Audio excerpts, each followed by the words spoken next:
आप जानते हैं, जब मैं छोटी थी तो मैं उन बातों पर कभी विश्वास नहीं करती थी जो लोग कहते थे कि एक औरत प्यार करने के बाद अशुद्ध हो जाती है, जबकि एक आदमी समाज के निर्णयों से अछूता रहता है।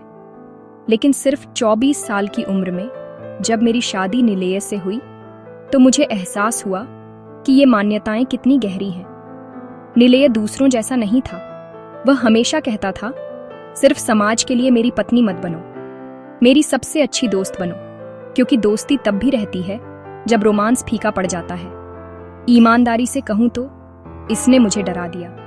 मुझे चिंता थी कि हमारी शादी की चमक फीकी पड़ सकती है, लेकिन निलेय ने हर एक दिन मुझे गलत साबित किया। उसने मेरी परवाह की, मेरे मन की, मेरे दिल की, मेरे शरीर की, और उसमें जो दयालुता थी वह उसके माता पिता से आई थी।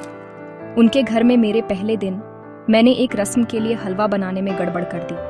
मैं बहुत शर्मिंदा थी, लेकिन मेरी सास ने एक निवाला खाया, उसे भगवान को चढ़ाया और फिर मुझे एक नया बैच बनाने में मदद की। बाद में उन्होंने गर्व से घोषणा की, ये हमारी बहू की पहली डिश है, छक्कर बताओ कि यह कितनी अच्छी है। उस शाम थकी हुई मैं तुरंत सो गई। जब मैं सुबह उठी और रसोई की ओर भागी तो मैंने अपने ससुर को चाय बनाते हुए पाया। मैंने देर से आने के लिए माफी मांगी, लेकिन वह बस मुस्कुराए और कहा, चाय बनाना हमेशा मेरा काम होता है। आज की चाय खास है क्योंकि मुझे इसे अपनी बेटी के साथ बांटने को मिल रहा है। निलेय अद्भुत था, लेकिन ईमानदारी से कहूं तो उसके माता पिता और भी बेहतर थे। फिर शादी के बाद मेरा पहला जन्मदिन आया। निलेय चाहता था कि यह अविस्मरणीय हो। उसने चुपके से मेरे माता पिता और बहन को आमंत्रित किया।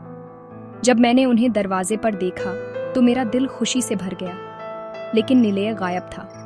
वह शॉपिंग के लिए बाहर गया था और अपना फोन नहीं उठा रहा था। चिंतित होकर मेरे पिता ने निलेय के दोस्त को फोन किया। तभी हमें खबर मिली, निलेय का एक्सीडेंट हो गया था। वह मेरे लिए फूल लेने गया था, लेकिन किस्मत को कुछ और ही मंजूर था। वह चला गया। बस ऐसे ही 2 साल तक मैं सुन्न रही, लेकिन मेरे ससुराल वाले मेरे साथ खड़े रहे, मुझे नए सिरे से शुरुआत करने, फिर से प्यार पाने के लिए प्रोत्साहित करते रहे। उन्होंने कहा, तुम सिर्फ 37 साल की हो, तुम खुशी की हकदार हो। लेकिन समाज मुझे अलग तरीके से देखता है। उनके लिए मैं एक विधवा हूँ, कोई ऐसी जो अशुद्ध है क्योंकि मैंने कभी प्यार किया और खो दिया। मुझे आश्चर्य होता है, यह क्यों है कि एक विधवा को उसके अतीत के लिए आंका जाता है, जबकि एक विधुर इतनी आसानी से एक नया साथी ढूंढ लेता है।